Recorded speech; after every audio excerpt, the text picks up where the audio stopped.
siang yang bergabung bersama kami, silakan Anda bisa kirimkan bersama telepon kami atau juga berkirim di nomor WA di 089532775775. Baik, masih bersama kami di Bincang Ramadan tentang keutamaan yang diberikan oleh Allah Subhanahu wa Ta'ala bagi orang-orang yang memberikan iftar dan juga orang-orang yang melaksanakan ibadah puasa di bulan Ramadan. Baik, sebelum kita lanjut kembali, ini sudah ada yang bergabung juga. Ada datangnya dari Mbak Inge yang ada di Kapas Baru. Assalamualaikum. Waalaikumsalam. Ini mau tanya Gus, tadi sore di kajian kitab Babul Hadis, Babul Hadis itu ada 7 keutamaan siwak. Di bulan puasa seperti ini apa boleh kita memakai siwak di waktu sholat? Kalau memakai siwak di waktu sholat nggak boleh ya Mbak? Sebelum sholat boleh.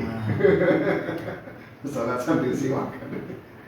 Jadi sebelum sholat ini menggunakan siwak, mungkin pada saat siang hari mungkin mau sholat, artinya waktu puasa. Gitu. Kemudian bersiwak yang benar itu diawali dari mana dan bagaimana doa bersiwak? Apakah cukup dengan mengucapkan Bismillah saja?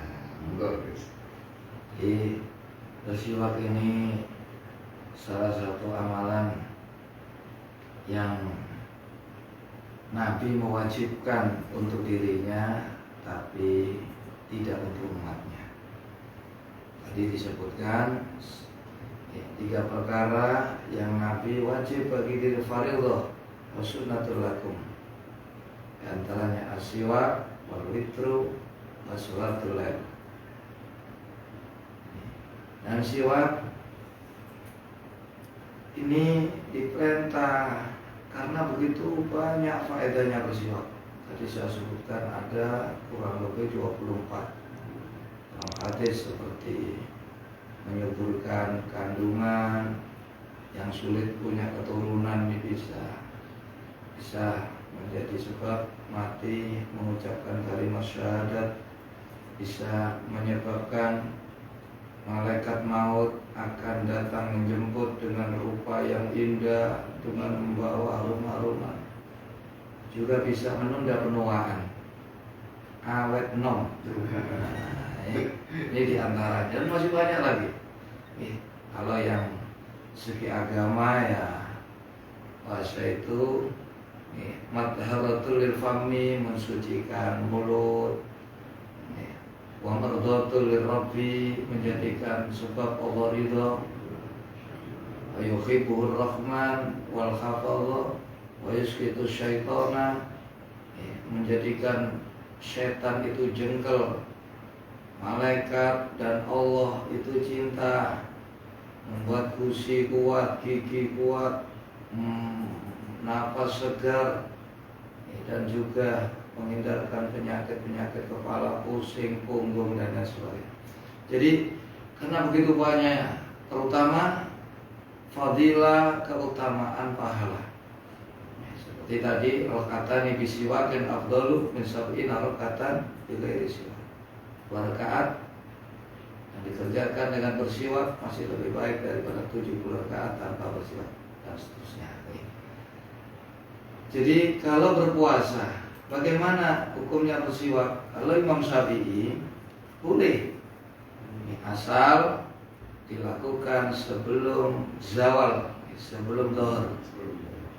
Tapi pada zawal niku boleh, tapi makruh. Kenapa? Karena ada satu hadis menerangkan la khuluqu famis shaim atyabu indallah min rihil miski. Sungguh bau tak sedap mulut orang yang berpuasa itu lebih harum baunya di sisi Allah daripada minyak misik. Jadi ini padahal fungsinya siwak ini kan agar membuat mulut ini segar, mengeluarkan bau yang harum. Nah, sedangkan puasa bau tak sedapnya itu bagi Allah lebih harum daripada misiknya. Jadi ini yang dipakai landasan ulama, ini termasuk Imam Syafi'i, itu bersiwak bagi orang yang puasa setelah masuknya dhuhr ini hukumnya makruh. Tapi kalau sebelum dohor sunnah. Kenapa? Karena mulutnya orang berpuasa ini baunya mulai berubah itu setelah. Ini sudah yang pertama. Yang kedua, masalah bersih. Bagaimana caranya? Ya seperti biasa, mulai dari arah kanan ke depan, kiri, di atas. Ya berdoa, ya tentu saja berdoa. Bismillah ini. Kullu amrin tibalin la yubda'u bismillah. Ini cukup. Bismillah sudah bagus. Ini sudah baik.